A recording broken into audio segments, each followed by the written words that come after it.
Welcome and good evening to the Deep Dixie Racing Report.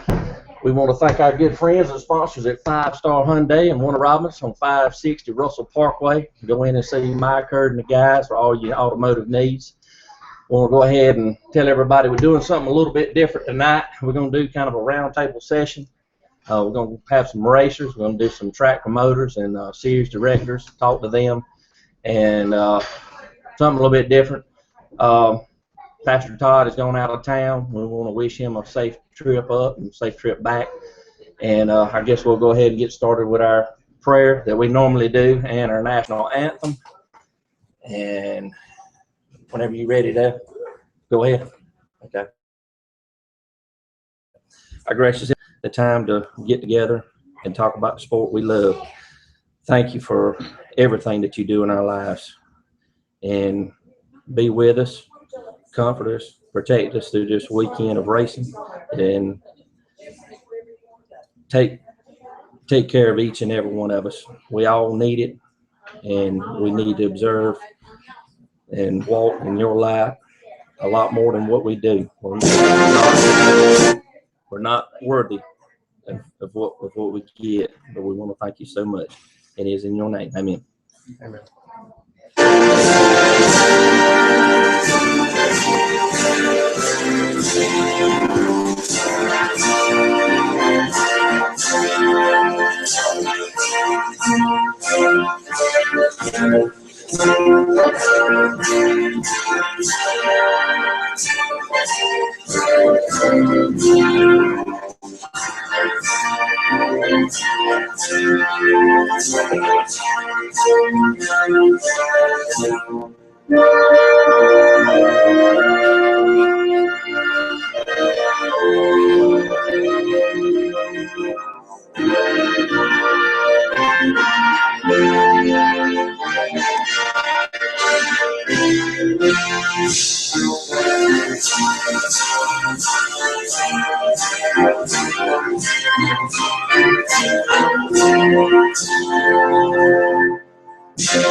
All right, let's get started here. Like I said, we're doing something a little bit different tonight since Pastor Todd seems to run the show through a little bit better. He's more of an MC host type of guy. So we're going to start from our right to our left here and introduce everybody.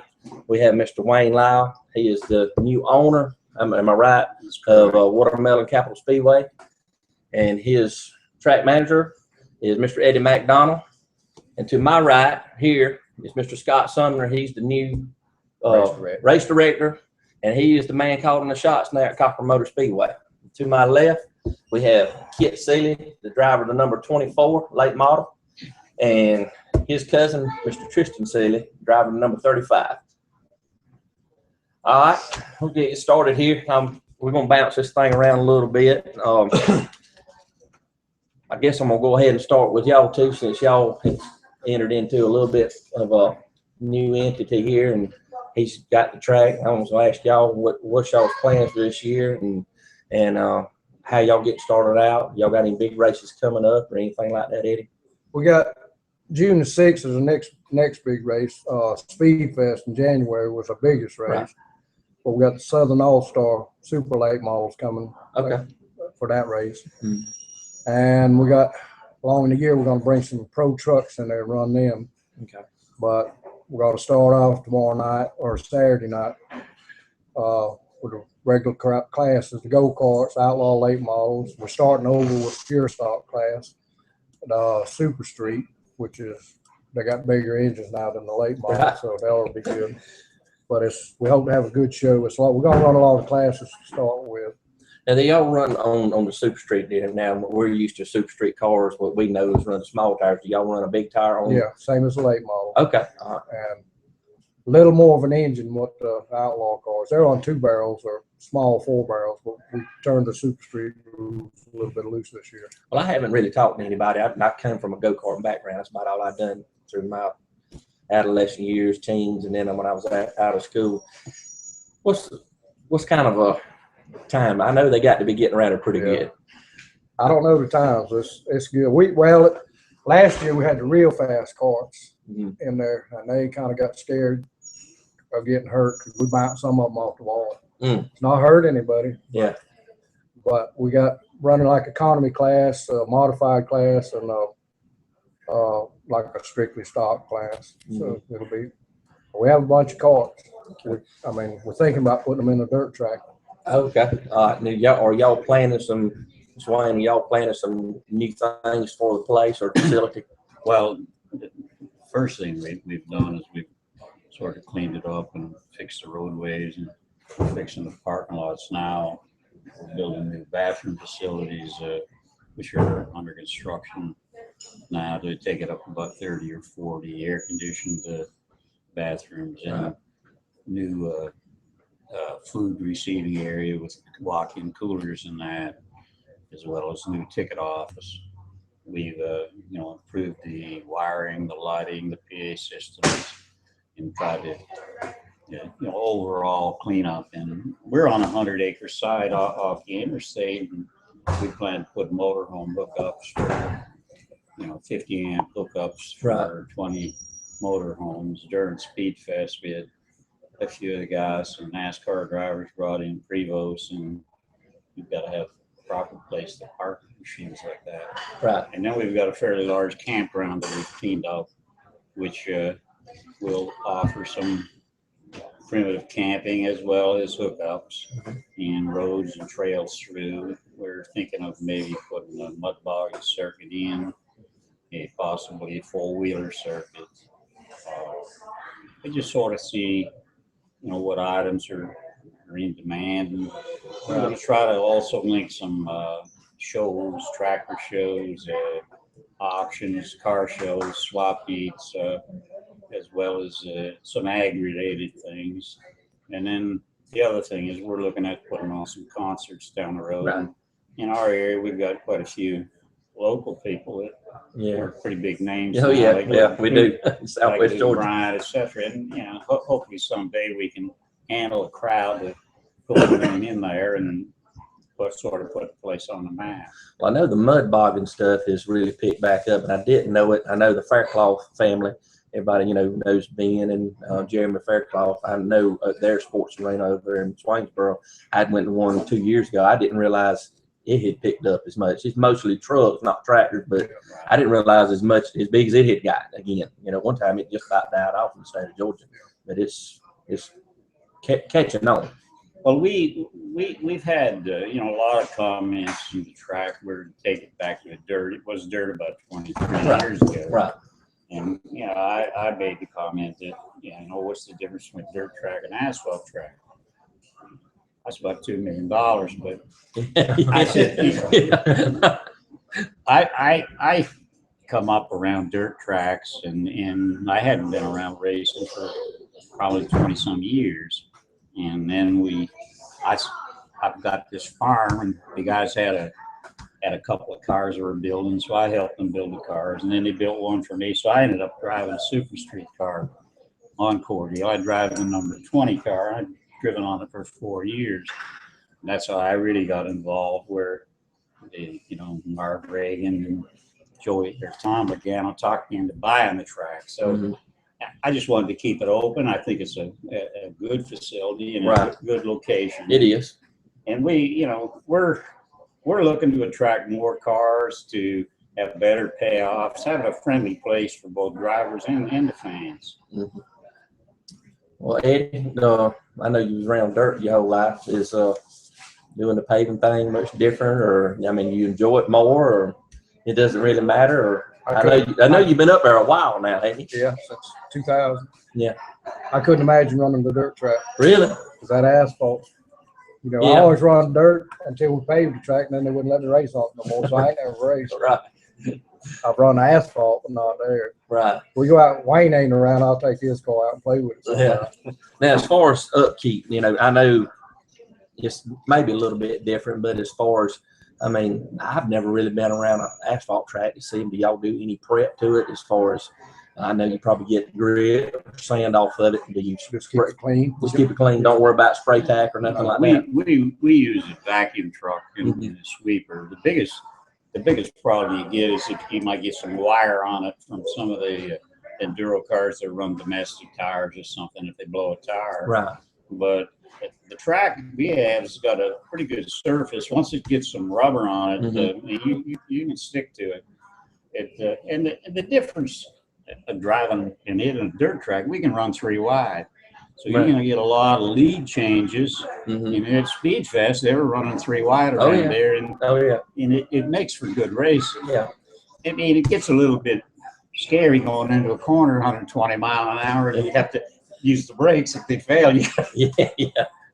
Well, look, for so many years it had a wall and it got down, so I guess it's still got plenty of good runoff room up there. It's still flat and all grass. We have a fella up in Atlanta. He brings along a lot of young drivers and all, and there's people like that want to come there and test because they don't have a wall on the outside. I got you. So y'all's facility is open for testing and all. Yeah. Okay. We've had them testing all week this week, different cars. Okay. A lot of the ARCA teams come in there and test at different times. So that track is a full 3/8, right? Big 3/8. Big 3/8. It's actually, it's 0.4 mile, and the driving surface 3/8 on the inside. It just depends the line you take, but it's a little bigger than 3/8. Some of the guys that have raced on 3/8 mile tracks have to go different gear ratio because it is a little longer. It's a D-shaped. Yeah. It's tricky. I'd raced on it when it's dirt, and I'd run like a cadet car and all. And it was definitely 2 different ends of track. Once you hammered on it coming out of 2, all of a sudden you get to 4. I got to make a hard left. Down the front straight. You pinched it off. But you could back then actually, especially the old daytime races, you could actually make a run on somebody on the outside and all. But y'all have now. This is you're talking about getting new people into racing, and a lot of tracks are doing this. Do y'all have an economy class like what they call hot shots or 4 cylinders or stuff like that? Do y'all have anything like that now? Not yet. I mean, you're not. We only started the last half of last season with the track. Wayne was going to buy it, and the fella that was there running before, he kind of lost interest. He was running for Marvin. So we just come in and finished up the season. So this will actually be our first race. Okay. Like that. Speed Fest was really the first. There's those type of cars that are a little different. But what we'd like to do is get entry level and come up with a class that could class that way and get more young people involved in the community and from all over want to come. And we'd like to maybe make it eventually into a learning track where we'd actually teach and have a facility available to the public. I have some friends that live up north, and you still see a lot more paved tracks, Ohio, Indiana, places like that. And they talk about it. Every track, especially asphalt, has that front wheel drive, 4-wheel, whatever you call that class. I've heard it called everything. They have that now. But I didn't realize there's a lot of particulars to it. I think they make a full perimeter cage in it. It has to be tied together under it because there's no frame to weld the cage to. But as far as that, I mean, I think Scriven a couple of times. I've actually seen some pretty good races in them things. Yeah. When they had the little 100 lapper for so many $1,000, it's gracious, and they just let them rip. Don't hardly throw a caution. But it was pretty interesting. About like the old, y'all probably don't remember what I'm talking about. Remember the old enduros and stuff, and they just throw it, and as long as the track wasn't blocked, we go on racing. They had one in Overthrow one time, and I think they raced for 4 hours. It seemed like. They used to have them in Lake City. They had one in Cordell. Well, safety's a big issue. The big enduro race. It's not like 100 cars at one time. Today, insurance and everything. So part of our track has got an inside wall, which is it's a full inside wall, and there's a full pit road that's walled both sides. But it's true it doesn't have an outside wall around part of the track, but then the wall comes into play in front of the grandstand. So you still, and a lot of the drivers that first time on the track were hitting the inside wall. They were not used to that. And of course, we got an all paved infield, and we run go-karts in the track, which quite frankly, it concerns me they like the track and they like to run after the big cars because they can get up to 80 mile an hour on that track and stick to it. Yeah, I know a few years ago they was running them some on Friday nights at Cochran, and they was once they figured out get some bigger gear up on the front, they was scooting on around there pretty good. And I told them, I said, when they started messing with it, I said, it won't take them about a couple of weeks, and they'll figure this thing out, and they'll be rolling. Yeah. And they was, but it was a lot of passing that. A lot of passing, probably more passing than they do see at a regular small track now. But anyway, I'll come back and I'll have some more questions for y'all. A few more things, but Scott, it's good to have you. Thank you for having me. But tell us a little bit about, let everybody know who you are and what's your background. And well, I was born into a racing family. My daddy, he fielded 4 or 5 late models through the years, had different drivers, Vaughn Sloan, Louis Radney, Marvin Huffmaster, JT. And when he retired out of racing, matter of fact, the racetrack in Cordele came up for auction, so he ended up buying it, I think, in 84, 85. And he had it for, we ran it probably 15, 16 years. Right. Yeah. Very successful with it, and we sold it to Mr. Nanny Evans. We took a little break from racing, and recently my brother and I, we started the Southern Thunder late model series. Right. And that's the touring series that's going to be in Cochran this week. Right. About a month ago, Mr. Chris and Miss Joni Martin in Cochran, they contacted me about taking the race director position up there. So we're up there now, and we're doing real good with it. We're having a lot of cars and a lot of people, and it's just it's going really, really good. Did you have to think about it for a while before you jumped on it, or did you just like me when Carolyn said you want to come do a show, and I'm like, yeah, let's go. No, I jumped on it pretty quick. Pastor Todd, he's the announcer up there. Right. One of the best M race announcers you'll have anywhere, and we got Jason the flagman. He's a ton of experience. He's very good. All the lineup guys. He's added new concessions, new way of prepping the racetrack. We've had 3 wide racing, good car counts. Matter of fact, my first night over there, we went all the way through intermission without a caution. Oh, Lord. Yep. So it's the actual racing surface that they're racing on is probably about 80 to 90 foot wide in the corner now. Right. They're using every bit of it. Oh, So yeah. I noticed. It's really, really good. And it's made a little bit of difference in the, from my buddies that race it, and I've talked to them, they've made some transition changes getting in. It was, normally it's like when you come off 4, y'all know what I'm talking about. Y'all race there, and you jumped up kind of up on a little bit of a table going that front straightaway, and then you had the little hump going down where the crossover is.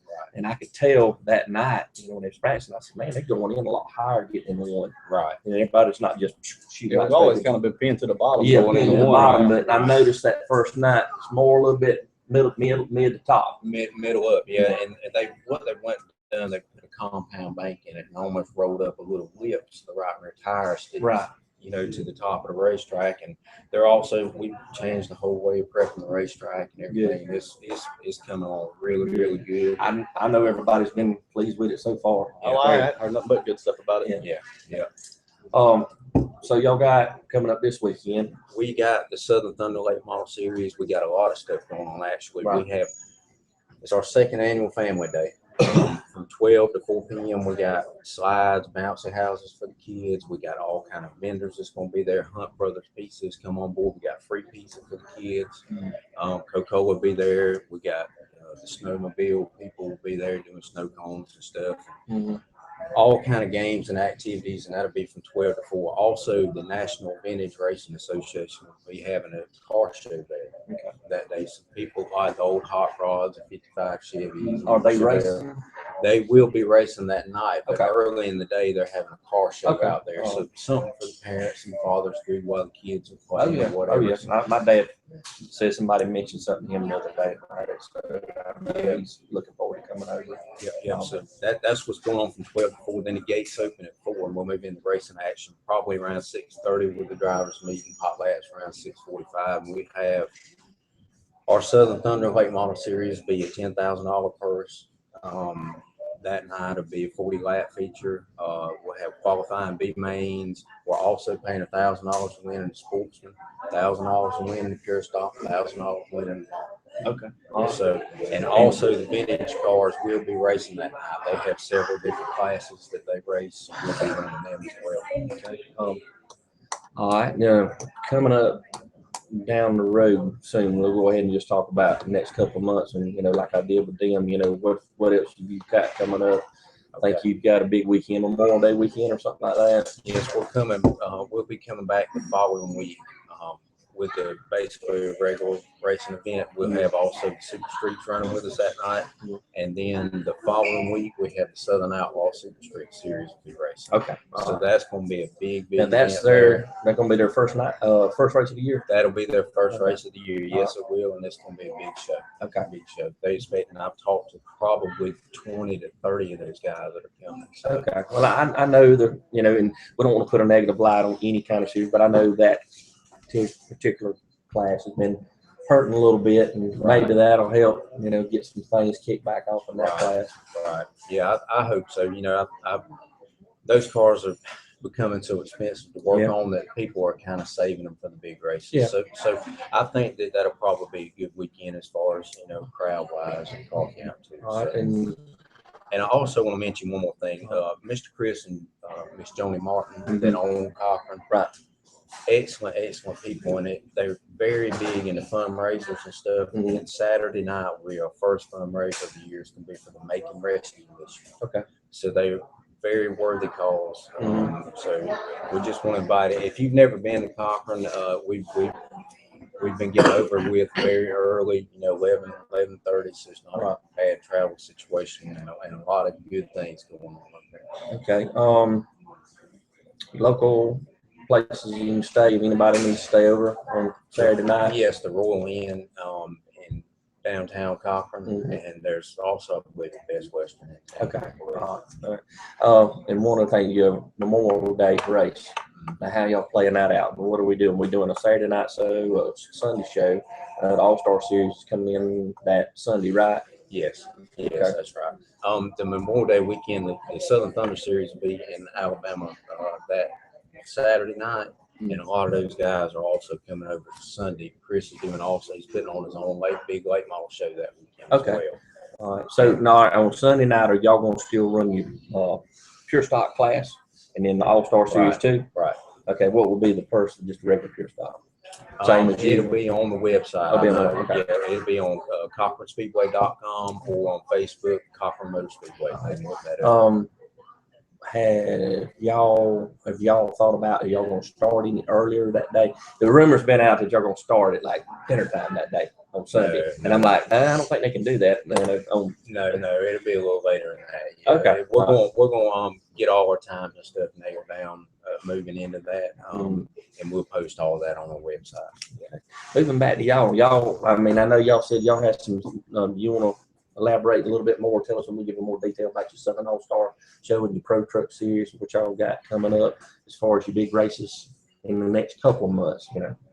It'll be a little bit fresher in somebody's memory. We tell something about it now. The Southern Super Series will be June the 6th, and it'll be tied in with the Watermelon Days in Fitzgerald. Right.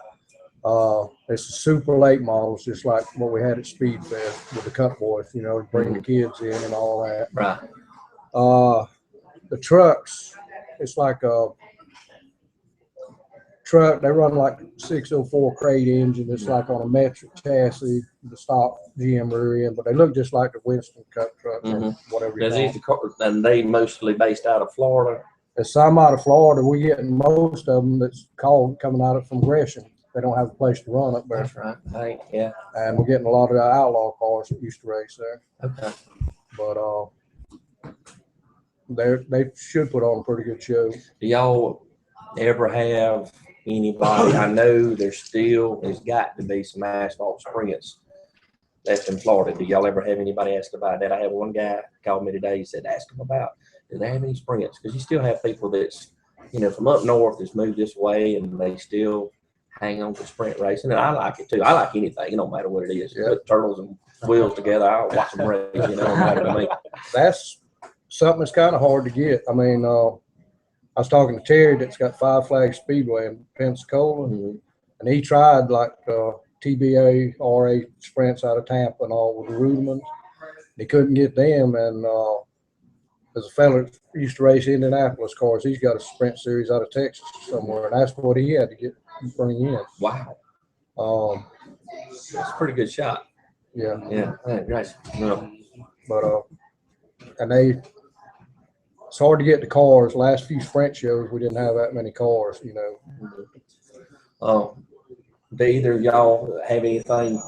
You know, I'll step a little bit further. Do y'all have anything planned for like July 4th weekend? No, we backed out of that one. Back down there. Nope. July the 11th, the Southern Thunder Late Model Series will be in Golden Isles that weekend. Okay. Yeah. But not on the 4th. We're back out on that weekend. Okay.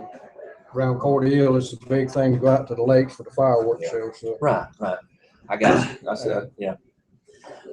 As far as running tracks now, I know we deal in a different world we did in 1972 or 1982 or whatever. Y'all been around it long enough. You've been with it with your dad. You've been in it around with your dad. Wayne's been in it for years, seems like. You got to fight for a different dollar these days. It's hard to get kids to come to the race. I remember when I was a kid, I'd get out of baseball practice and they'd have we'd run 100 mile an hour, go to 441 Speedway because we heard somebody was having practice, or they was having practice. And there'd be tons of teenagers there. And but with today's media and stuff like that, do you see that maybe NASCAR's falling off a little bit? Is that helping y'all any? Do you see anything like that? You know, remember at one time that people didn't want to race when they had a Saturday night Bristol race. And my opinion is I don't see what's affecting anybody. No, not really. Which I tried to schedule races around most of the night races. I mean, we're going to hit a couple. But like in Atlanta, we had some of our crew go up to Atlanta Motor Speedway that first race. There wasn't no problem finding a place to sit. Yeah. It was. Well, as far as y'all running a track, I mean, that's what is there a different approach now to try to get people in the stands, or you just try to hone in on your racing? What is it? Work the kids. That's why you mentioned an entry level car. If you could get, it seems that we used to have Bandoleros and Legend cars were in pretty good number to come, and actually it's kind of died off. And also very expensive to run a Bandolero car. You probably could run a late model shifter in some cases. Oh yeah. The thing is, if you could come up with an entry level type car where it would be affordable, and if you get younger kids out saying, we do this rather than watching video games, I think that's where you got to start. And I talked to Humpy Wheeler there, and they said they were trying to come up with a reasonable entry-level car that people could buy. And I think that's something that for the future of the sport we got to develop. Right. And with the super late models and everything else, they're getting younger and younger. I mean, we got races. There's 12, 13-year-olds driving against NASCAR drivers, and they have no fear. Yeah, that's something we're going to start up there. We're going to start a junior enduro class. Right. It'll be 12 to 15 years old in an enduro style car, and then that way, they can transfer into that once they have get a certain age and they've raced so long and had so many wins, they can move kind of right into the bomber class with that style of car. So we're working on that right now. That's something Chris is starting. Do y'all feel like you have to work harder to reach out to the community to try to get more people in the stands? I've been to some races this year, different areas. I don't know if y'all watch any shows. I probably put 5,500, 6,000 miles in my pickup truck this year. And since back before Thanksgiving, going to different places, I've just been kind of interested and wanted to go see some different stuff I hadn't seen in a while. But I had talked to one promoter, and he said he has had to reach in the community a lot deeper, a lot further. He said, I can't just put something on a post no more. Do y'all have to do more now than what you used to? That's our biggest deal at Cordy Hill. You probably know the local people. You can do a remote with race cars at Walmart. They said, where they race these things at? People that's been there. Right. right down the road. Right. I taught one of the local tracks over there, the other one that's around where I live. And had good fields of cars last year. They didn't make it halfway through the season. The biggest thing was just get nobody to stay. Yeah. And and like I say, it's a 50-50. It's a toss up. We've been very lucky in Cochran. We got a good, solid group of hardcore race fans. It's always had a good fan base. We have a really strong, positive fan base, and they love it, and they're there faithful and loyal every Saturday night. That's another reason. I mean, fans are part of the reason I ended up there too. Yeah. And we've been working real hard trying to get everybody out a little earlier, and trying to accommodate them for people who want to get up and go to church on Sunday morning. Right. So everybody seems real positive about what we got going on right now. We went to a January race at one time. I remember the temperature was 20 degrees and the daggone stands were full. That's right. That's when I think racing's better to me. That's just my opinion. That's the way I am. Because I remember some of the first racing I can remember was going to Jacksonville Raceway Park, Waycross, and Golden Miles. Those NASCAR guys would find them an old beat up car and they'd come down here and race during the winter. But I didn't really think much about it then, but it was some of the best racing to me. Yeah. But it's talking about this one. I guess that's the reason why y'all kind of want to stay asphalt. You stuck between 1, 2, 3, 4 dirt tracks. Yeah, we don't want to get into total. I mean, we kind of want to work with the other tracks. Mm-hmm. Try not to detract from it. Every track's struggling, Right. and we're working with the other couple asphalt tracks like at Off and at Five Flags and trying to host some series with them. Mm-hmm. And asphalt's different, but we feel you can run dirt cars on the asphalt track. In fact, I used to at Cordell. They used to have the a track dirt chassis. record was set by a dirt car, David Hodges on the track. So we feel that you can run. It's just a little different type of driving, but usually a dirt driver can adapt to the asphalt, where an asphalt driver has a hard time adapting to the dirt. Well, I had a driver that was on the show here a week or so ago. He told me this last week that he had raced at Cordell with a friend of his for a pretty good while. He said he learned more in those 2 seasons racing on the asphalt as far as learning the car than he had any other time. And I was like, really? He said, yeah. He said, well, didn't you grow up racing asphalt with go-karts? I said, yeah, that's what I did. He said, well, how many times have you told me that's where you learn the most? I said, yeah, you're right. You're right. But like I said, it's one of them deals where everybody's fighting for the same dollar. Yeah. But I think developing new customers is the way we all have to go. And, it's going to be with a younger crowd. And then in our area, it's going to be bringing in some of the black people and to get them interested in it, which we haven't been able to do. But now that there's some moving through the NASCAR ranks, we're going to try to get them down to give a speech or whatever, and reach out to the church groups and try to get them involved or something for the youth to do. So I think it's at the grassroots level we got to go back to and get them away from just video games. y'all been around it long enough. Your daddy raced some NASCAR races. And this is everybody seeing it. Why do you think NASCAR is on such a decline?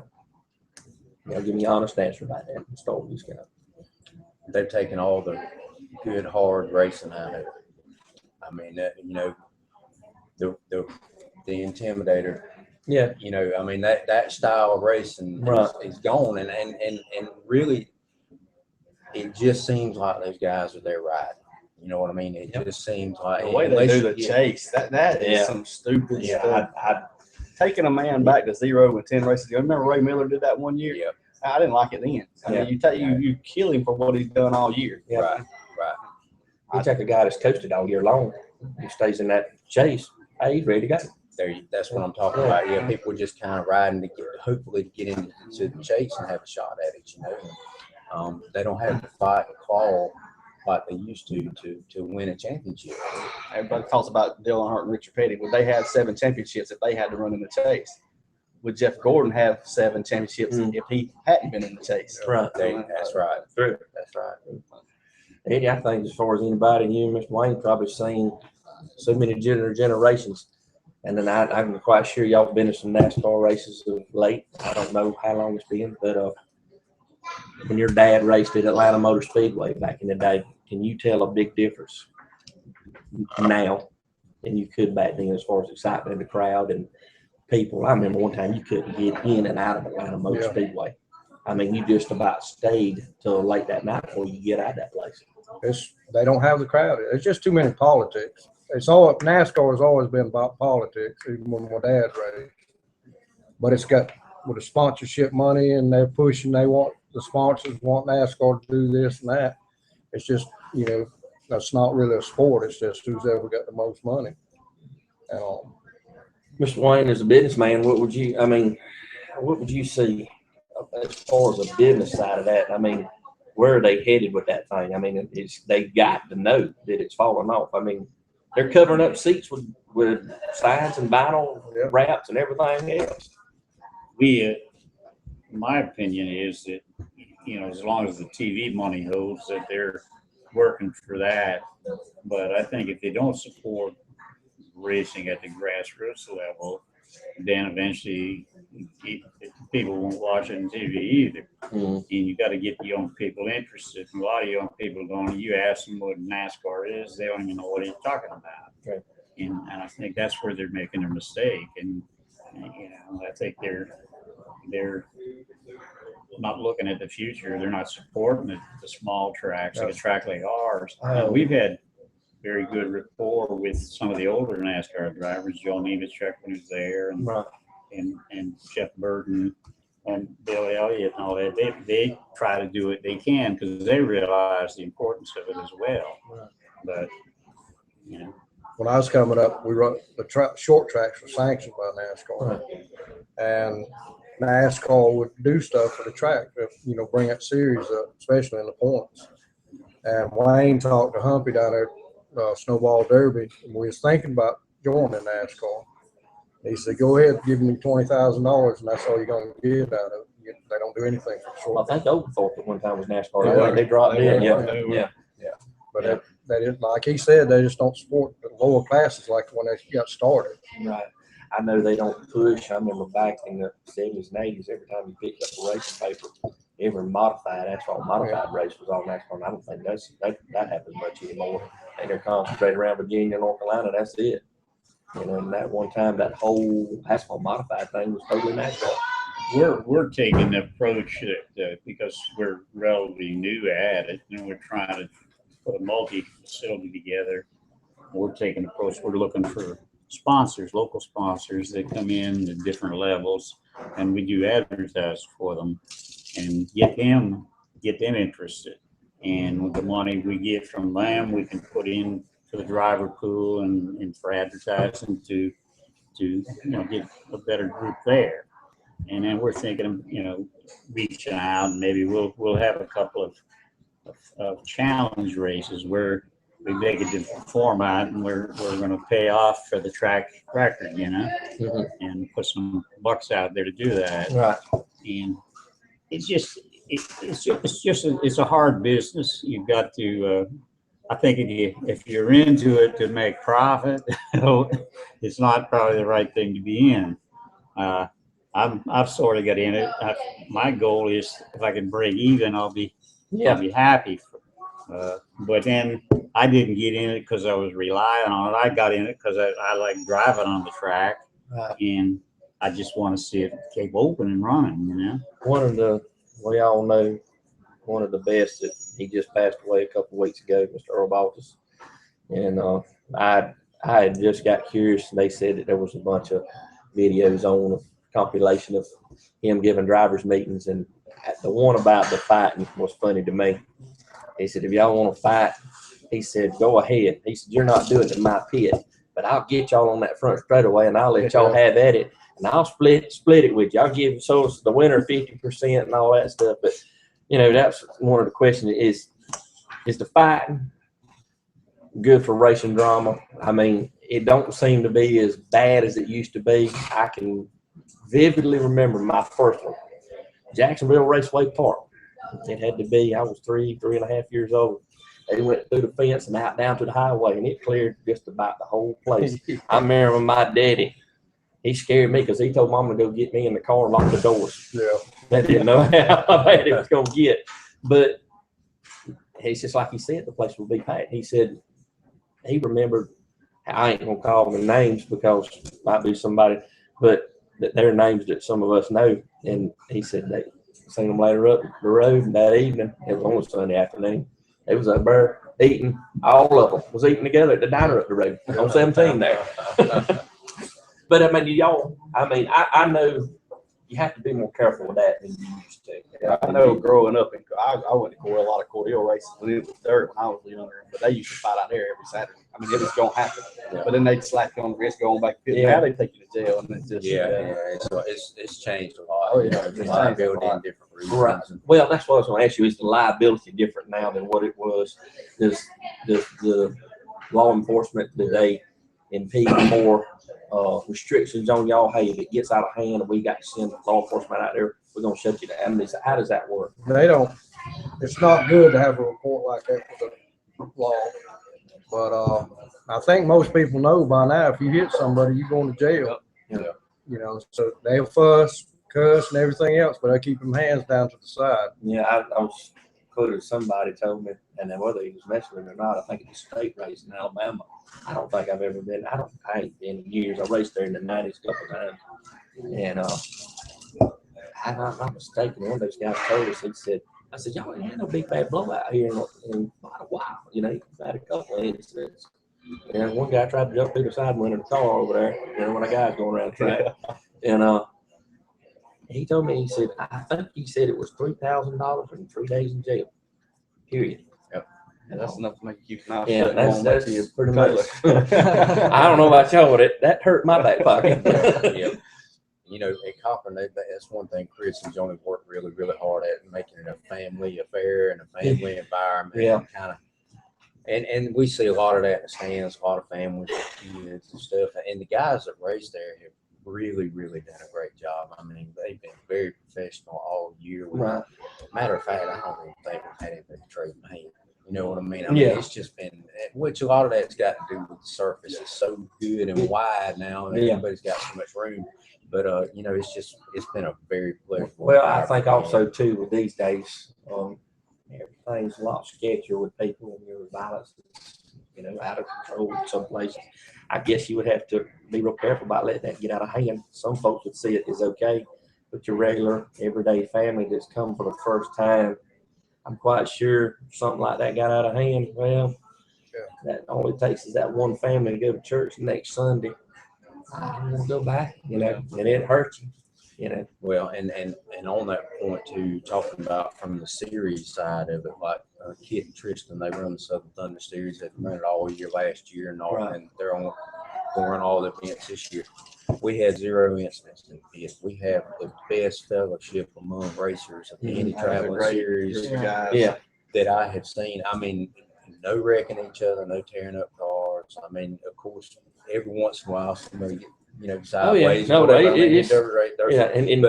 the days of running over people and tearing people's cars up and fighting in the pits, at least with that series, they've been phenomenal. They really have. Kitt will tell you, it's just. So y'all handle it like that, Mr. Eddie, Mr. Wayne? I mean, y'all pretty much, this is the way it is, fellas. You go to tearing stuff. Well, one of the differences with us in other tracks that Cochran or Needmore is that we have a lot of people in the infield. The infield's all paved, so the haulers are all in the infield, and the drivers are in the infield, and they bring people with them, and then you got the people looking down. So you do have a problem, and they go at it in the infield. It's very obvious. So we be careful. We don't really allow liquor in the or drinking in the infield, and we patrol it pretty close. But then some people come for the show too. Yeah. What was that question? Okay. All right. We're gonna shift gears just a minute. We're gonna talk with we're gonna come by. I'm gonna ask y'all some more stuff. We're gonna go into detail on a couple more things. Everybody knows this is Kitt Sealy and Tristan Sealy. They from down around, where y'all from? Moultrie, Georgia. Moultrie, Georgia. Are y'all now? Tell us a little bit about what y'all do. Y'all farm or? No, we own a concrete business, B&S Concrete Okay. Services. Yes. Okay. My uncle, his dad owned it. Been about 22 years, I think now, something like that. They've been in business. Okay. All right. And I know I've actually raced against both of y'all a couple times in Albany and all over in the crate cars. But y'all, like I said, you just see Tristan, you're doing some limited sportsman stuff too. Yes, sir. Is that y'all's car? Yes, sir. We got a new car last year. We retired that one, turned it into a limited car, and seems like it's working a lot better now than it ever has. Okay. What brand is that? It's a Russell brand. Russell brand. Okay. And your late model car, what do y'all? It's a Capital. Capital. Okay. All right. And let's see, they are built up what, Woodstock, Georgia now, or Dalton?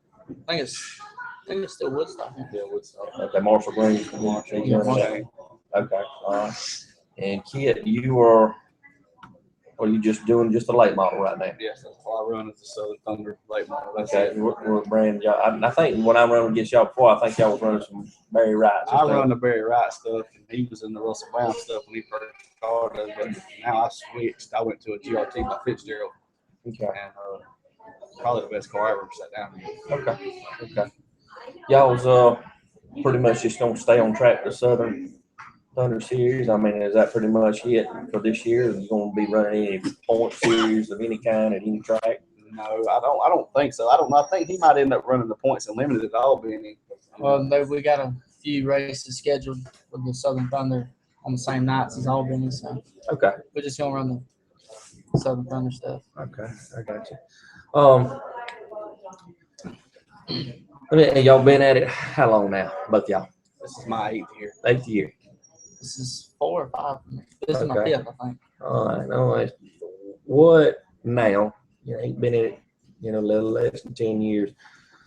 What don't y'all like about racing right now? I mean, as far as something that you could change, what would you like to do to it? I mean, whether it be tire rules or. I don't think you'll ever fix the tire rule. Yeah. Yeah. I've been tried and tried and tried for years. I just don't think you're gonna get it. Yeah, I think they should just go ahead and open it up. Like let them. Well, soak. I'd like to interject my feelings on some of that, and I know there's different areas I go, but I know I've been up around Cleveland and Boyd's and some of those tracks up there, and I'm like, man, how they having all these just their limited cars. I mean, they run for $1,500 and they got 35, 30, 40 cars. The guy told me, he said, we opened the tire on the front, 1,600 on the back. Yeah. He said it evened it up real quick, like everybody's got to run on a brick back. Almost kind of like the H500 deal. Right. So, I don't know if that's the cure all for it. Well, I think half the time, didn't they you had to go out on 455s or something. On what series a long time ago, you had to race on. It don't matter what you did, 455. Right. Well, Southern All Stars, they did that at all one the time, time. and I remember the first time I went to a Southern All Star race. I've been away from it for a while, and I went to Talladega Short Track, and I could show up, and I noticed everybody's on D55. I'm like, wow, and this place is sticky and wet. And doggone, they were hooking them things up. I'm like, wow, man. And I remember I talked to Cruz Skinner's dad, Greg, and I said, man, how y'all doing it? Hey, cars got by. You can get it in there mechanically, But he said, you'll see before the end of the night, the track will slicking off, and we'll be all over this thing. But also, what do you like about racing now than it was 8 years ago? Is series you think is the way to go now, or what? Go ahead, Tristan. When the Southern Thunder came up, Dad really pushed us to it too, because when he grew up racing, it was just everybody go race every weekend. It'd be a family thing. Everybody was one part of a family. They'd grill out after the race and everything. With the Southern Thunder stuff, we made a lot of friends, a lot more friends racing with them, and it's starting to get into a better atmosphere around racing. I like the competition, but competition of racers. I think it has stepped up. I know we draw our little triangle from, Macon back to the coast, swing through Jacksonville, Lake City, and come back up through here. And at one time there was maybe about 4 or 5 of them guys, at Ivident and Mark, Jason. yeah, and you know, some of the older days when you're still on the RC guy, you had Henry Carter and a couple of them guys, they won about everything it was, but it don't fall like that no more. Sure don't. It's I tell anybody, you know, there's a lot of hard iron out there. Now, I think, you know, may agree with, I think the technology is more available than what it used to be. Oh, yeah. You think Oh, so? definitely. On the Southern Thunder Tour last year, we only have one repeat winner all year. Ain't that right? Mhm. Jason's on one too last year. Yeah, a different winner in every show. Okay. All right. If you had your choice, as far as a field of cars, does any particular thing really jump out at you? What's a good field of cars to you? 30, 40, 50? The more the better. The more the better? Okay. That's what I like to hear. That's what I like to hear. I love to hear that. I just, you know, I get aggravated with folks and they say, well, so-and-so and so-and-so's coming. I said, you cannot measure yourself. A friend of mine years ago, he's one of the best go-kart racers in South Carolina, North Carolina. Rusty Jones told me, he said, Hester, I'm going to tell you something. You know better than what you run against. Right. You know better than what you run against. And I like to hear that stuff when people say that. I like racing and you're racing against Ivan Lloyd Jr. and Jason Fitzgerald, Mark Whitener. I mean, yeah, you know what I mean? That's what I like. Especially if you outrun them, then you feel like you've accomplished something. Well, one of y'all had a pretty good run in Brunswick Speedway, didn't you? One of y'all qualified pretty good. I qualified in the top 8 all 3 races, or 2 Southern Thunder races, Yeah. the Thursday night racing, and I had a pretty good run. We had some motor problems at the beginning of the year. Mhm. Who's got that y'all's fixed. motor builders? I mean, Wildcat. Wildcat. Okay. That's pretty much the given name down here. I don't care if you're asphalt racing, drag racing, mud bogging. I think they do everything now. Yeah, he does a real good job. Yeah, he does. Yes. A great man, too. Yeah. You know me no better, man. You know. Dale, did you want to run into 8 and take a break, or what you want to do? Let's take a break right at 8. What time we got? We got about right at 2 minutes out. Give everybody a break, and we'll take it at 5 till. That's all right. And I'll run that question by y'all again. Y'all a little bit younger guys, but you watched NASCAR race. What's y'all's opinion about NASCAR now? I mean, do you run to the TV set like you used to when you was a No, I kid? can remember even in my early 20s. I'm 31 now, but that's what I used to do on Sundays. That's what I used to do. Especially when it was Jeff Gordon, Dale Earnhardt, and I was a little on, and Dale Jarrett, Michael Waltrip, Joe Nemechek, Ward Burton. Mhm. That's when the racing was racing. You run out there and you run 2 laps qualifying, and the fastest man sat on the Right. on the- That's it. That's right. Yeah. And there ain't none of this bull crap with you going out there 4, 5, 6 cars at a time now trying to qualify, and then come in and don't say something, go out again. I've told everybody, try to make it too much like F1. Oh, F1 man, is for there. boring. We NASCAR over here. Let's don't try to do that. I can't tell you the last time I watched the whole race. I'm the same way. I don't know. It's funny. Y'all the same way. I bet y'all hadn't sat down and watched the full race in that long. Long. Some of the races are good, and then what you get in them tire races and fuel mileage races. Yeah. When you sitting out leading the race and shut the car off going down the back stretch. Yeah, I will admit, if I'm close to the house late at night, if Richmond is on, that's probably one of the best races left they got. Richmond, you know, you're gonna see some excitement in that, but they're gonna lean on each other, bang on each other, and you know, Bristol's still all right, but I wish they'd go back to Rockingham and North Wilkesboro and places like that. I told everybody that's the best NASCAR race I ever saw in my life. I was up there 86 or 87 at Rockingham, and I'd look like you poured coal over me when I left there, but I can't even remember who won the race. I can't remember, but Earnhardt didn't win, but somebody come out of the middle of nowhere at the end of the race and just blessed me. And it was, and I think it was Neil Bonnet, I believe who it was, but it was a heck of a show. And I remember there was Rockingham out there in the middle of nowhere, and it took us forever just to get all the way back down to the Interstate 20 down there. Yeah. And all with the crowd, it was just packed. I feel like you're racing computer stats and not each other. What fuel mileage deal, the tire, I mean, that pit strategy stuff. I know that's part of it, but man, let them go. Well, every car you got now is basically the same. Otherwise, the same engine. Well, I don't care if it was a Ford or a Chevrolet or what, a Toyota. they're all identical engines. And you just I disagree with that. I believe if you run a Hendrick engine, or talking about NASCAR, if there's a Hendrick engine versus like the one Morgan Shepherd qualifies in, them are not the same engines. That's my opinion. well, but I mean, the specs are the same. And the specs are the same on the bodies. They all got to meet the same rules. So what they're trying to do is make every car equal, and then trying to change the rules. Like this year, they dropped the power down, and they're trying to make it more competitive. I mean, those cars now running Talladega, they're only putting out 450, 500 horsepower. Yeah, that's what somebody told me. I didn't realize the restrictor plate knocked it that far down. And I'm like, so wow. if you lose the draft or come out, that's right. You got to make it way back. Right.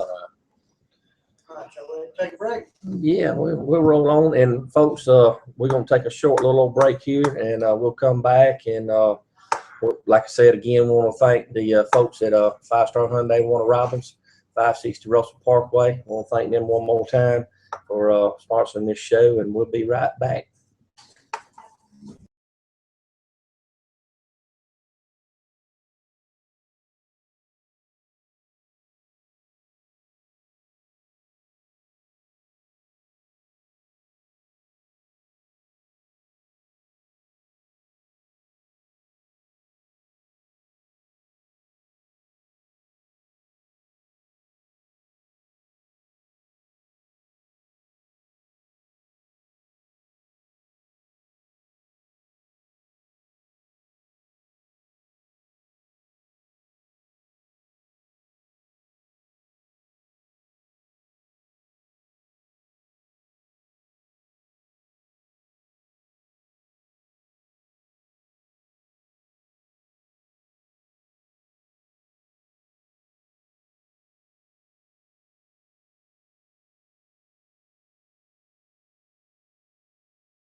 Okay. All right. Welcome back to the Dixie Racing Report. I forgot about it earlier, but I meant to say this, that we're down here on exit 75 on I-75 in Sycamore, Georgia, the Idaho exit. We're at Rescue Smokehouse and Grill, run by Raymond and Amy Port. I'm sorry. I done heard it 100 times, but well, I had to ask somebody again anyway. So anyway, the food is good. And if anybody knows me or follows me on Facebook, I'm a food guy. And I will admit he's won one of these $50,000 barbecuing competitions somewhere up north or something one time. I don't know where it was, but I can say this: if you've won one of those things, you have probably beat the best. $50,000 is nothing to sneeze at. But find out in just yeah, we all gonna find out. But if you're ever in the area, we're not far from Tifton, we're not far from Cordele and Ashburn. Right below Ashburn is actually where we're at. So feel free to come enjoy the show every Thursday night, 7 to 9 o'clock. And like I said, one more time, I want to thank our folks at 5 Star Hyundai of Warner Robins on 560 Russell Parkway, Mr. Mike Hurd and his staff. All right, we're gonna ease along here and into some more stuff. Like I said before, we have Mr. Wayne Lyle. He's the new owner of Watermelon Capital Speedway. His main man in charge, Mr. Eddie MacDonald. We got Scott Sumner from Copper Motor Speedway. He's the man that calls the shots. Mr. Kitt Sealy and Mr. Tristan Sealy, late model drivers from down around Moultrie, Georgia. All right, Dale, you want to go ahead and we're going to try we got a couple of call-in guests we're going to do tonight, folks. We're going to do Mr. Tyler Mims. Tyler reeled off his first win in the Crate Late Model in Swainsboro. That's one of your tough areas to win. And we finally got him a win Saturday night. So it's been a family, rich and racing.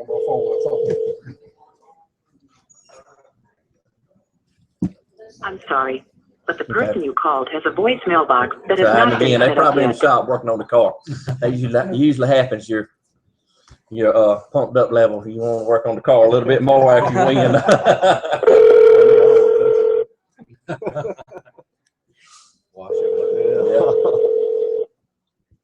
You might be nervous. I told him don't be nervous. I ain't. That's different. He talked to me today. Hello?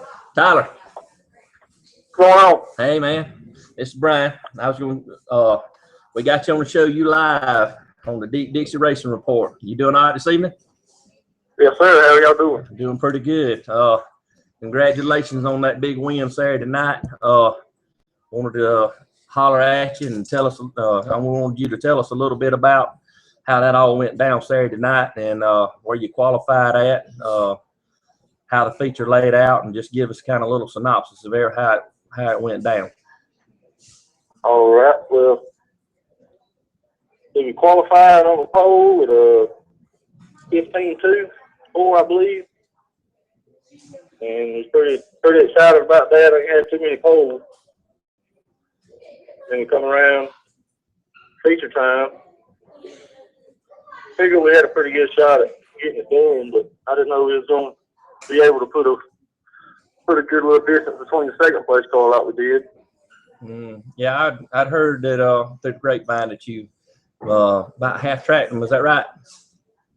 Yes, sir. I wish it would have went green the whole time, see how much we could have put on. There you go. That's right.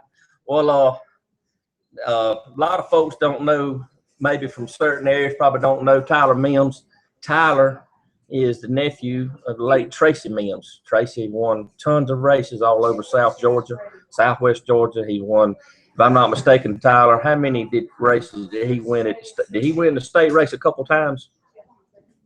Yeah, I think he won the National 100 a few times. I'm not sure what years or how many, but he's won the National a few times, I believe, and probably street. Yeah. Well, I'm quite sure before that last couple laps got through the other night, I'm quite sure you was thinking old big man, wasn't you? Yes, sir. We think about him anytime we on the track, in the shop. We know he's always around with us, like he always was before. Mm-hmm. Now, Tyler, your grandfather, your granddaddy, Donnie Hugh, he raced too also, right? Yes, sir. He used to race I don't think he raced too long, but he raced a little bit of dirt track. That's kind of how Tracy got his start. Yeah, I remember. Yeah, I remember him racing at the old McRae track and 441 and all back there in the 70s. Off and on, like I said, he was successful at racing, like I say Tracy was, and now y'all bringing it on like a third generation. Tell us a little bit about the rest of your season. Y'all going to try to run Swainsboro points? What you going to try to do the rest of the year? I think we're going to stay in Swainsboro, we hate to leave there if we run so good Saturday night, but we plan on traveling a little bit. We may plan on down to Scranton, and we'll go to Alabama 2 times this year. Maybe going down there to Waycross or Brunswick one weekend. Just try to bounce around and see how we run. Well, I know with the day and age, everybody's getting new cars and stuff. If I'm not mistaken, y'all still in y'all's Masterbuilt that you've had the last couple of seasons, right? Yes, sir. We're still in the same late model we started out with 2 years ago. Okay. And what year model is that? It's 08, I believe, SmackDown. Okay. All right. Well, I know several people had rumored around this week. They had said, well, he's got a new car. He's got that. And I said, nah, I don't think he does. I said, he's about like a bunch of folks. He does the shoestring budget racing and all. But have you got anybody you want to give a shout out to? I know y'all got a big entourage that follows y'all up and down the road. I know you want to at least talk about some of them folks. Well, I really like to say thank you to my Uncle Tracy. He's the one that always believed in me from go-kart racing to even when I was out there in Road Warrior. He always saw something in me, and he wanted to stick with me. And just want to say thank you to my daddy Reed. He's always been here from day one, every day at the shop with me. He's basically my crew chief. And I want to say a big thank you to Kitt Lofton. He helps us out a whole lot with the setup. Right. As far as the late model goes, he's helped me tremendously on the learning curve. And thank you to all our sponsors, Woods and Associates Fabrication, Auto Parts RS, Nursery Drywall, Ducks Unlimited. Just all of them, we wouldn't even be able to get out on the track if it wasn't a major support of everybody in the racing community helping us out. Right. When you got down to them, when you got really rolling the other night, did you know how far out front you got? Anybody signaling you or with lights or anything? Well, sir, we don't get too far as people out there with the light sticks saying how far we are ahead or anything. I raced the whole time like I thought they was right there on my bumper. There you go. Just keep hammering on it, right? Yeah, I ain't had a race car that felt that good in a while, so I figured I was going to take advantage of it. There you go. What is the track the other night? They said it was a little bit different. They got a little bit dry slick. Did y'all have to make any changes to the car? Or did y'all have to chase it most of the night, or what? Yeah, we made a bar change there before the feature, and that's pretty much it. We knew we had a fast car. If we could get out front and stay up against that wall, we was going to be pretty tough to beat. But we made a bar change and really made a driver change too. Had to get my head in the game a little bit. Okay. Well, y'all finally made that successful run and got you, like you say, a good run under your belt. Does it give you a better feeling, a little more confidence now as far as going on into the rest of the season, or you just gonna take it one day at a time? I think we ain't gonna sit on the win too long. We can't get too high on the highs. We ain't being too low on the lows, so we kind of keep on. Got to working hard in the shop every week. That's right. Take it week by week. I think we about got over the win Saturday night. And we just hope we can do it again this Saturday. Well, Tyler, how long you been racing now? I know you started out with a little bit of go-kart racing, but kind of tell everybody where you came from as far as you racing and all. I've been racing for, I think this is starting my 6th year. We started out They 441 Speedway started a road warrior division when I was 16 years old, and as soon as they announced that, Casey automatically got us a road warrior car over here, and we started on it and raced that for a couple months, and then we moved on up to Bomber, and then I raced that the rest of the season, and then we run it another season, and then Mr. Bobby Piper got word around that we was gonna have a Super Street series, so we went ahead and sold the Bomber and got us the Super Street, and we followed that, and I think the last 2 or 3 races at the end of that season, we got the late model. We've been racing it ever since. There you go. All right. Well, I want to say one more time, I want to say congratulations on the win. I've kind of been knowing y'all for a pretty good while personally, and all. You live in the same county I do and all. And I know this has been, you know, from what I know it's been a long, hard fight for y'all as far as getting that first win. And I've seen you pretty well down a couple, 2 or 3 times when you pretty much thought you had one in the bag and it got away from you and all. But just like I said one more time, from us here at Dixie Racing, we want to say congratulations and a good run, and want to wish you a successful season for the rest of the year, man. Thank you. I appreciate the opportunity to get on the broadcast and talk with y'all. I can't thank you enough for this opportunity. Okay. All right. Well, y'all, that's Mr. Tyler Mims. Tyler, we'll talk to you later, man. Get some more good runs so we can give you another call back, bud. All right. Y'all have a good night. All right. You too, bud. Thank you. All right. All right, folks. That was Mr. Tyler Mims from East Dublin, Georgia. Reeled off his first big victory in crate late models at Swainsboro. That's a big room down there sometimes. You got some good crate cars with Augusta now closed. Those cars are filtered down in there. They're having anywhere from 16 to 20 crates, and that's crate country. Yeah, what I call it, crate country down there. So like I said, with you know, one of the smaller teams to have that kind of a win. Want to change direction here just a minute, and I'll need to announce. I mean, everybody should know this is Waycross Friday and Saturday night. Neesmith crates, both one night. Friday night is $2,000 to win, and Saturday night is $2,500 to win. So anybody wants to go over there and see, there should be some pretty big names in town. I'm quite sure there's some. Ronnie Johnson, some of those guys. You'll have some of the bigger names in town running there on the old big track, letting them loose. With that being said, let's kind of, we'll talk about Traveling Series a little bit for just a second before we call. We got one more call to make, folks. We're going to call Ridge Warren. Ridge Warren left. Cochran was closed. They're observing Easter holiday, and I had actually spoke to Ridge 2 or 3 times and kind of picking at him and all. He don't live too far from the house there in Chester. So he threw the thing on the trailer and went up the road and showed the North Georgia boys what we can do down here. So and another about like Tyler's deal. He went off and left them. So but as far as these Traveling Series,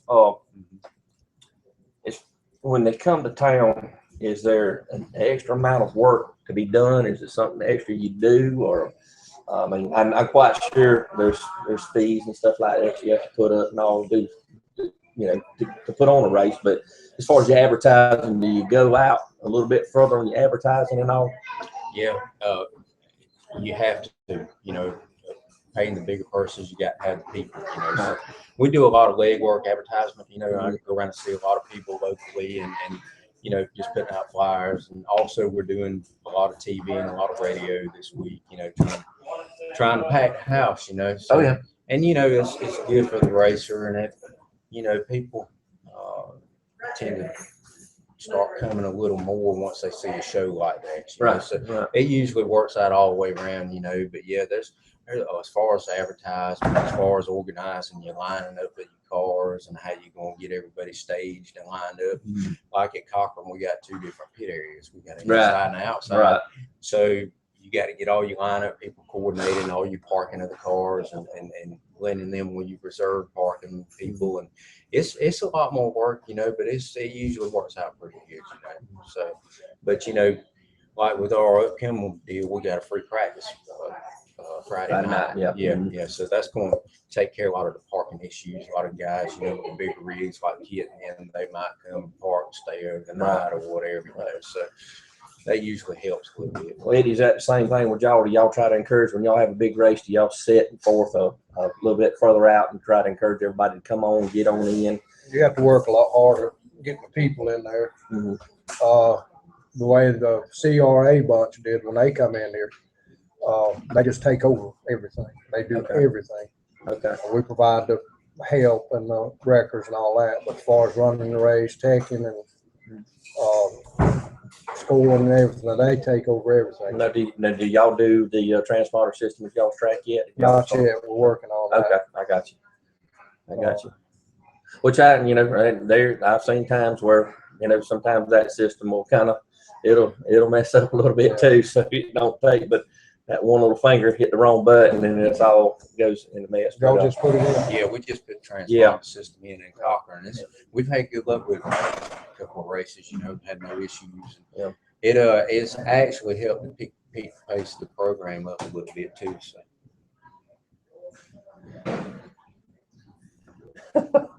I'm ready to sign. Folks, I'm sorry. There's some pink lemonade over there. Is putting stuff on dry rubber board, keeping it lighthearted. And we ready to? We're still a little bit further out to Colin Ridge and everything. Did you want to answer that question? Sure? That was to you, so I didn't know.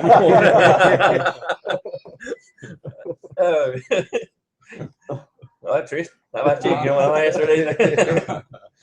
And she can get kind of she gets my attention a lot sometimes. Gets me tickled. Everybody wants to know, you know, when I'm up there a little bit with Pastor Todd. He said, "Man, what you so giggled at?" I said, "Man, if you only knew, you know, what was on the other side over there." And I'm getting faces made at me and signs and everything else. But what's it like being a driver driving in the series?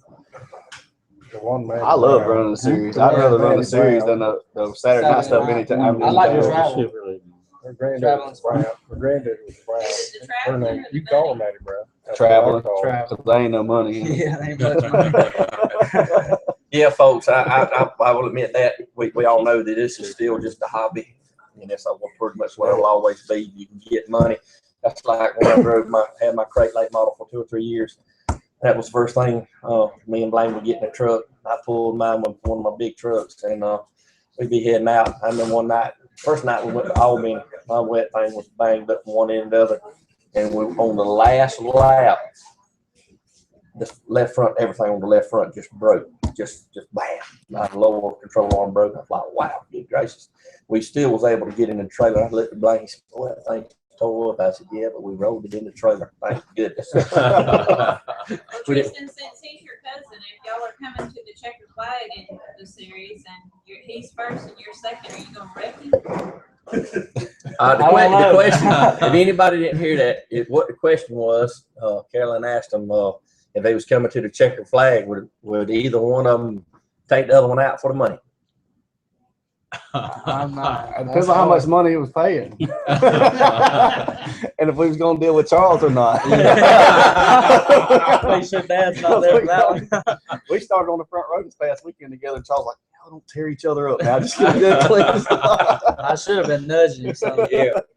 Y'all race good and hard and tight, dude. Oh, yeah. All night, yeah. Y'all ever have situations like that when y'all have anybody that's kin to each other that races every weekend? Do you have anything like that? Sometimes. You do? I race with my dad enough, he'd move you out the way. Yeah. My uncle would move you out the way as well. Yeah. I've heard some stories about him. He just that was probably one of the hardest races there probably was in this area. My dad told a story about him and Tiny Lund racing each other in 1965. I hear that story over and over and over. That's the best race my dad ever watched. Him and I think it was split features. I think Tiny won the first one, but the second one was I think it was for all the marbles. And I think Eddie stayed right there on him, and didn't wait that last lap. he took that old 55 Chevy and laid the bumper to it and moved him. And I think him and Tiger Tom and a couple of others, they all went up there at the pay window and everything. So which Tiny could be kind of rough back in his day. And also, I don't think it got bad, but I think there's a lot of verbal disagreements in that one. He always thought a lot of them, Tiny. They'd race hard, but he had a lot of respect for him. Yeah. We have a question from Facebook for Scott. This is from Mike Hurd. He wants to know if y'all thought about getting rid of the national late model engine rules so you can get different drivers in different shows. Well, we're going to stay with the Southern Thunder spec motor and the 604 crate engine. That's basically what we're going to stick to. Most of our guys are on the spec motor and the 604. A lot of new motors with the 525s and things like that, they're really not, there's not a whole lot of them in this area to begin with. And plus, they're a lot more cubic inches. They are a lot more foot-pounds of torque. And they're all aluminum. So it's really apples and oranges what they are compared to what we run, But, we're going to look at some things in the future, as far as our engine package. But right now, we're going to stay with the spec engine and the 604. Yeah, we're having good car counts everywhere we go.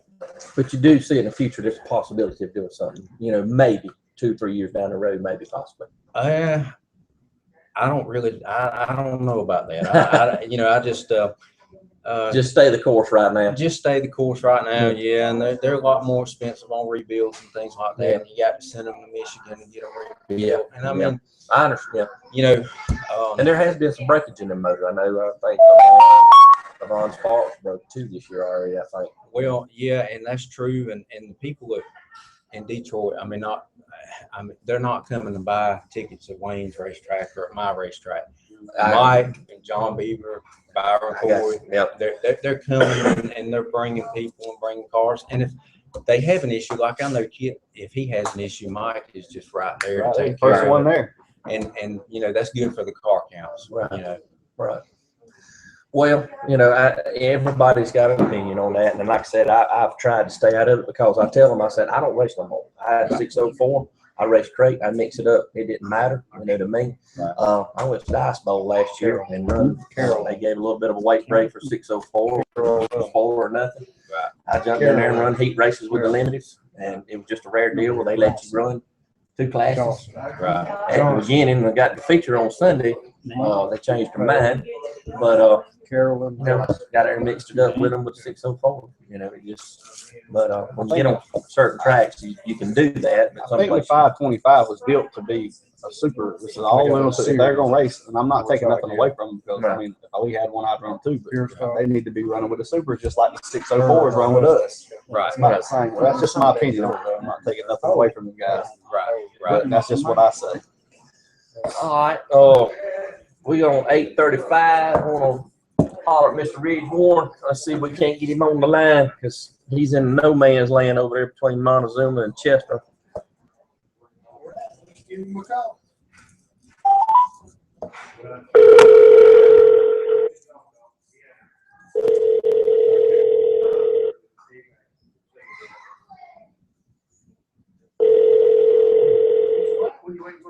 All right, folks, we're calling Ridge Warren. What? Ridge Warren. What's going on, man? Hey, bud. All right, you in a good spot where you can talk for a minute? Oh, yeah. Okay, all right. Folks, we're on the phone with Mr. Ridge Warren. He's a young driver out of Chester, Georgia. He's second-generation driver. His father's Danny Earl Warren, much like Tyler. He fell into racing right behind his dad or his granddad, and he eased up to Sonoya, Georgia, Saturday night. And Ridge, refresh my memory. What class is that you ran at Sonoya? Well, it's usually called limited sportsman, but up there it's called big cadet. It's definitely different. Okay, so you pretty much, I think you ran against jig cars with a 602, right? Oh yeah, most of them up there had 602s, but not too many had the big motor. All right, I know I had spoke to you a couple weeks ago, but What jumped on you? You just felt like finally going and trying something different, or what? Well, I mean, last year we didn't race that much because it was mostly me and my crew chief, but this year we got a couple people helping us out. The new Cochran was off, so we figured we'd go try something new. And Flagman up there been trying to get me to come since 3 years ago, and we finally made a trip up there and we got a chance. Okay. Well, did y'all run heat races, Ridge? Yeah, we started outside pulling the second heat. Okay. Yeah, he spun out on the inside of him. They put him to the rear, and that moved to the inside. Old buddy got a jump on me. The second restart, I'm running down and passing, and ended up winning the second heat. Okay, and that puts you on the outside for the feature. Pretty much, I think I've seen a little bit of video. It looked like you got on off away from a pretty good bit. Oh, yeah, we lapped all the way back to third place. Good We gracious. run 20 green. Okay, that was a good night then. Oh, yeah. Now, it's been a little bit, like I said, I always want to put a positive light on any track. And I went the first night, they had some issues. Does it seem like they've got the track? I think I've heard from some of your buddies and all that the track was better. The racetrack was great. I ain't never been to a racetrack like Sonoma, where it just changes so fast, but it changed pretty good. It got a little rough, but it was good rough. You know what I mean? It still had drive in the hole. Okay. What chassis brand are y'all running now? Y'all still got the old car that you had? Well, we're driving this TNT this year. We got it from Tom last year, and we got it working pretty good. There's been plenty of drivers sat in this seat. So. Was your dad there Saturday night, Ridge? No, it was just me and everybody's been helping me out this year at Chris Harvey's shop. They all loaded up and went. You want to give a shout out to your crew right quick and a couple of your sponsors? Oh yeah, old Chris Harvey Trucking, CMG Race Body, CMG Consultant, my crew chief Mike Ray, and that's about it. That's all we got. I got my daddy. He helps me out, but they're trying to get his done too. So yeah. And my uncle, they're working on theirs. Okay, so I guess you're getting geared up for Cochran this weekend. See if you can get another win there. I think that's two. Is that two in a row for you? Yeah, that's 2 in a row. I pulled one for Cameron the other week. Yeah. That gave us the win. Yeah. As far as coming back to Cochran, y'all gonna have to make any changes? Did you see a whole lot of difference as far as setup on the car or anything? Well, I mean, yeah, down there you can weigh 2350, and in Cochran you got to weigh 2450. So we have to add a bunch of weight back where we had it. Put it back in the scale. Well, I got Scott Sumner here. He's running the show at Cochran Motor Speedway. He says if you win another week, they're gonna start putting a banner on you. No. I'm messing with you. Ridge, congratulations, bud. I know me and you had talked about that a little bit before about running up and down the road, doing a little something different. And I know there's nothing better than they say. Sometimes you get a win quicker. It seems like when you go to a place for the first time. But I know, man, that had to be a good feeling on the way home. Oh yeah, it was pretty awesome showing up at a racetrack we've never been to and putting on a show like we did. Okay. All right, bud. Well, everybody, that's Mr. Ridge Warren. Ridge, good luck this weekend. We want to see you keep up with them winning ways, but especially being my neighbor and all down the road and everything. But congratulations again. Like I say, hope to see you. You coming to Cochran Saturday night or not? Yeah, we're gonna get there a little bit late because we're working, but we'll be there for sure. Okay. Good deal. Congratulations, Ridge. We look forward to seeing you. All right, thank you. All right, bud. All right, appreciate it and be safe on your way home, bud. Thank you, Ridge. Oh, yeah. Thank you for having me on. All right, bud. Thank you. All right, folks, that's Mr. Ridge Warren. I think Ridge is 19 years old. So if anybody thinks, I think he's the same age as my son. He's just a few months older, but think about that 19 years old and got a couple of 20-year-old crew chiefs or guys working on the car, and you haul the mail up the road and go win your race about 100 miles away from the house. That's pretty neat right there. Yeah, Now, it is. that's kind of old school like that. Yeah. Yeah. Yes, I am really old. I was trying to figure out, like, 19-year-old son, how you look old to me. Yep. I want to know how everybody here got into racing. I know myself how some of them did. But just tell us how each of you got involved. It seems to me like this is a family affair for most of you guys, because people that's involved with you now or who helped get you into the start. Let's start with Wayne. How I got into racing? Well, I was into it and out of it. I've been out of racing probably for close to 40 years. And I've started a couple of businesses. I used to go over to East Alabama Speedway, and I sponsored a couple of cars. Played around a little bit with dirt cars, and then basically drifted away. And then in my later years, I bought a farm adjacent to my business and my farms, and they were building a car, and they had it all covered up because they were afraid of what I was going to say. Well, I said, "What's under the tarp?" And they kind of hid it. So I was supposed to take the cover off it. So they took it off. But we only work in this in our time, you know. Yeah, but it's just in my shop. And they said, "Well," I said, "How much is it going to take to finish the car?" So they told me. I said, "Okay, well, I'll give you some money cash, but I don't want to own the car. I want the liability, but I want the farm name put on it." So it changed a lot of attitudes, and I started going to the track, watching the car. Well, the next thing you know, they built a car for me, and they never thought I would drive it, and I never really drove an asphalt before. So that was 5 years ago. I managed to climb into it. I couldn't get out of it, but I got into it. And, you know, I got a few thrills out of it, and then we just kept going. And I've been driving it. And that's how I got associated with buying the track. Marv Reagan and Brett Reagan and Tom Logano talked me into buying it. And I guess it was just, I said, all I want to do is drive on it. I don't want to own it. So that's how I got involved with that speedway. But Eddie? I grew up in it. Yep. My dad raced forever, I think. That's all he did was drive race cars. And I got old enough to work, and I'd be at the shop. Back then, it was fun to work on them. But, you know, it kept coming up. And finally, I got a chance to drive for Boy Nashville. I think it was some Waycross, 1970, we started.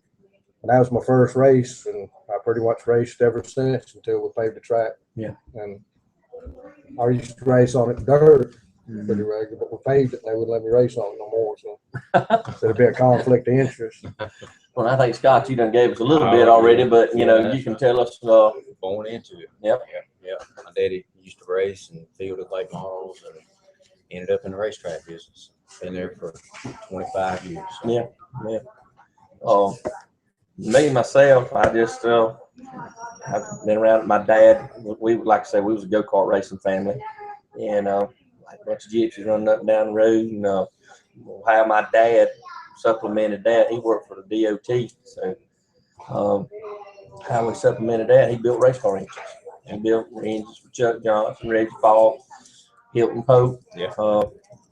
In their limited sportsman days, he built some for them, and later on he built some for Ray Watson, Neil Williams, and people like that. So, and I stayed in the go-karts right up until the middle 90s, and then I drove a super street car for 2 or 3 years, got married, got away from it, and then a couple years ago I bought another Craig Lake model and everything. So,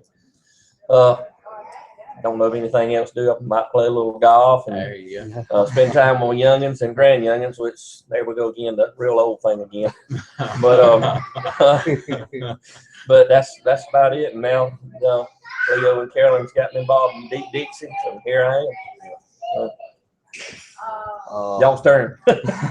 My uncle's always been racing. He's been racing 35, 40 years, something like that. Your uncle Charles Sealy. Charles Sealy, yep. And he got out of it for a while, and then we went and done a driveway for a guy, and the guy had a '03 Barry Wright car sitting out there, just a chassis and had a little body and brake lines on. We ended up trading out some of the job for that car. Oh Lord. He got it back to the shop, got a body on it, called Byron Corey, got him an engine, and we was right back in it. I don't know, a couple months in, I said, Charles, I want to race. He said, well, talk to your daddy about it, see what he says about it. And my daddy said some words that I probably can't say on this show. On terms that you ain't never gonna have a race car as long as I'm living.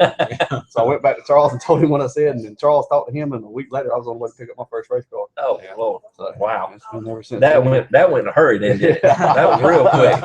Good gracious. That was about it. Been doing it ever since. Tristan, I guess, and then you followed suit and you come along a little bit later. I just grew up around Yeah. the racetrack, and back then Dad was going to the racetrack with Warren Bozeman, and them, and they were best friends. And his son grew up together at the racetrack. Since I think I was 14, 15 when I first started. 14. I was in 8th grade. First started. Okay, good gracious, man. I can't. To me, these days, I mean, and I just the idea of racing a late model. I look at like the Skinner kid, Cruz Skinner, people like that. At 12, 13, Bobby Pierce's son, racing a late model. I'm not talking about just a, and we're not talking about a mini stock car. We're talking about a full blown late model. He's a boss in that race. 12 and 13 years old, leading that thing, and I remember my dad put me on like a limited modified go-kart, and I'm just like, I wasn't scared of it, but it got my attention, and how aware I was of everything around me, how something, and then they just, man, they're after it. Yep. And it amazes me, and the age just seemed drop. Y'all probably, I don't remember anybody having started at 13, 14 years old back in y'all day, do you? I mean, that was never heard of, was it? No, I drive my dad's car. So Yeah. Not racing it. Right. Well, you couldn't. We were on NASCAR all the time. You couldn't get a license. That was, Lord, back in y'all's day, sometimes in some pits, they wouldn't even let kids in the pits with you. No kids or women. Right. But you had, with running NASCAR, you had to have a valid driver's license, and it was about 16 when you could get it then. Right. So, but there wasn't. We had some. With CRA come down there, we had a little kid. He couldn't even stand. He wouldn't stand as high as this table, and he wheeled that car good. Wow. And we had some girls come in, young girls. Had a Canadian girl come in, and you probably know that girl named Sarah, Barry Brown's granddaughter, on Sonoma. Right. First time she ever come in, drove a super late model for Doug Stevens. She was like top 10, 12 at the end of the day in the supercar. Wow. Do you think sometimes the technology helps some of that, though? I think maybe. I away for no woman. I'm not just a woman. I'm just talking about, even a young kid. I'm not trying to But I remember my neighbors. They let me just move the car in the pits one time, and a power steering was that big around in a Roscoe Smith car, and I was just like. And I just goosed it one time, and I like to turn it around in the pits. And I think sometimes, even with the young kids, whether it's male or female, I think the cars are more equipped for a younger person to drive. They couldn't drive those cars you talk. Oh, I could say a 13-year-old getting in a 55 Chevy that Vernon Kendrick built in 1965 that drove like a Mack truck. The ones I just mentioned, they were you tell as drivers, especially the little kids. And Charles tells us all the time we got it made. We back in the days. Yeah, I went first race at Albany. I ran second in the limited car. Power steering went out halfway through the race. And I come in and told him. He just called me a couple names. But we almost running out of time, but is any more questions? Did you want that question asked? No? Okay. Well, you should put stuff like that on the board where I'm going to read it. Who's y'all's favorite Dixie member out of the staff? All of them. You order that. All right. And a lot What is That that? was Wayne, he answered. And I need to make mention, folks, that all this is put together by Mr. Dale Hall. He's the man behind the camera, and a lot of the videos that you see, 90% of the videos you see on Dixie, the guy that you sit there and you rush to get on the phone and look on it, and that's Mr. Dale Hall. Everybody carries on about how much I go, and Leo, and Leo too. Oh, everybody carries on about how much I go and do. But I don't tote my phone around. I don't tote the camera around and do a lot of filming because I'm out socializing and doing all that kind of stuff.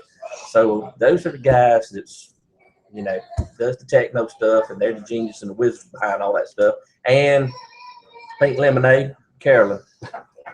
She's the one that holds the glue together. But I don't. I don't think I've ever seen her without her phone video or something. And she's the one that's, everybody said that they didn't think I was that tall. Well, Carolyn's, when I'm doing the interviews, Carolyn is down here and I'm up there. So that's why it kind of looks like I'm 7 foot tall. I'm really only 5'11". But, fellas, it's been good. It's a good show. I kind of like doing this and all. I want to thank again Mr. Wayne Lai from Watermelon Capital Speedway, his track manager, Mr. Eddie MacDonald, been in it for ever and ever. I think we're going on, 4 generations now? 4 generations of McDonald's. That's something to really hang your hat on. And Mr. Scott Sumner, the Sumner family, another family rich in history, racing, been around forever and ever. I want to thank y'all too. I want to wish all y'all, want to wish you good luck on your seasons and everything. And I'm gonna get down to Cordell. I'm gonna watch me some asphalt racing. Which I got some buddies that race go-karts over there, and they keep pecking at me. So I'm gonna go. They may have something special coming up soon. Remember that car that was out here a few weeks ago? Yes. The coupe, the old gold 90. Yeah. Y'all address that? Yeah. Keith Kendrick and Jerry Ivy's it's the original gold 90 coupe that they restored. And Keith called me last week. I don't know if he bring it up there. We'll get my dad if we could get him in it and use it for a pace car. Wow. But he found it in the junkyard in Valdosta. Yeah, I was telling my dad the story. Now that's because that's the first race car I ever heard about that my dad talked about. That's the original. Right. And I haven't seen it except pictures. Yeah, just a little quick tale on that. Now, how did y'all come about the car in Valdosta? He was down there looking for a window regulator for his car, personal car, and happened to walk around there, and it was sitting there. And the fella gave it to him, I think. How long did they say how long it had been there, or how it wound up there? We've hunted it. I've hunted it and couldn't help. It was supposedly be somewhere around Moultrie, down that area or whatever, but I don't have any idea how long it's been down there. It was a piece of rust when they got it, and what it looks like. Yeah, I saw some of the pictures the other night. He had come up with them and all. But I noticed the roll bars in the picture and all, and it's the original roll bars that's in it. What they were telling us. Yeah.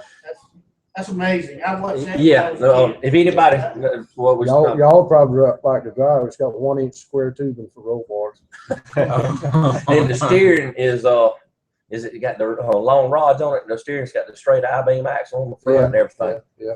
Folks, that was the car back in the day, late 50s, early 60s, on up into the 60s. Yeah. Skeeters, what we called them down here, that was the man to beat. I don't care what anybody says. He was the man to beat every weekend. And that's back in the day when your dad raced 3 or 4 times a week. Yeah. Yeah, in South Carolina, Georgia, Florida, and everything else. But that's coming up sometime soon. I don't know whether it's going to be this weekend or the next race. We haven't got finished up, but I'll let everybody know. Okay, if y'all keep a lookout on Deep Dixie, we're going to post that. If you ever want to see a piece of history that it's dear to my heart, I know it is to theirs. Mr. Eddie MacDonald, 85 years old. They're going to be able to put him in his original gold number 90 little coupe and let him do some pace laps around Cordell over there at Watermelon. We're going to try to put him in. Oh, we're trying to put him in. Okay. All right.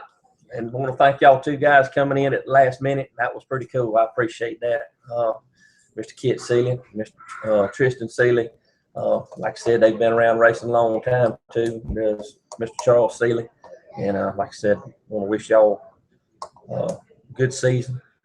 We're gonna need it. And hope things, go y'all's way. And good luck Saturday night up at Cochran. Yes, sir. Thank you. All right.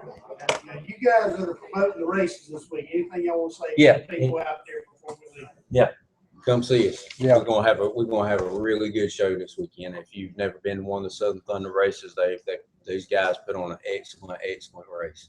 So y'all come see us in Cochran. If you've never been to one, Friday night it'd be free in the grandstands. If you just want to come watch the cars run a little bit Friday night, and then Saturday night will be the race.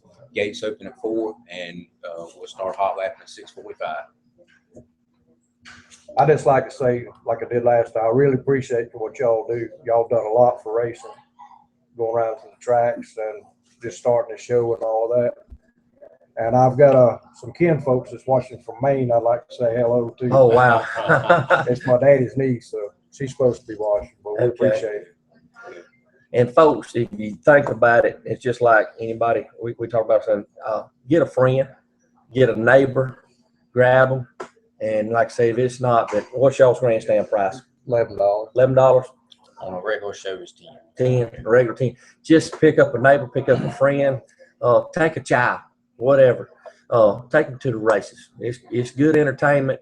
They might not love it forever, but I can promise you the folks that I have took, I've made lifelong race fans. They're bigger race fans than I am. And I've actually had some people, my posting on Facebook of my trips and stuff, I had a couple come up to me at practice night at Cochran, and they told me that they had retired and they pretty much stayed home. They're actually now going to go out and start traveling. That kind of put a fire under them. They started coming. They're going to start coming to Cochran. They've even mentioned they're going to go to the. I think they went to y'all's big race in January. What the man told me, that was the first race of the year that they rode down there that Sunday afternoon. But like I say, just go to the races, enjoy yourself, and have a good time. Like I say, all these places have good facilities now, good bathrooms, good concessions. And it ain't just hamburgers and hot dogs and French fries anymore. They got everything. Got everything, Walk up and get it and go sit down and watch some good racing on Saturday night. And like I say, I want to appreciate everybody for viewing tonight and coming online and watching us. And this was our fifth show.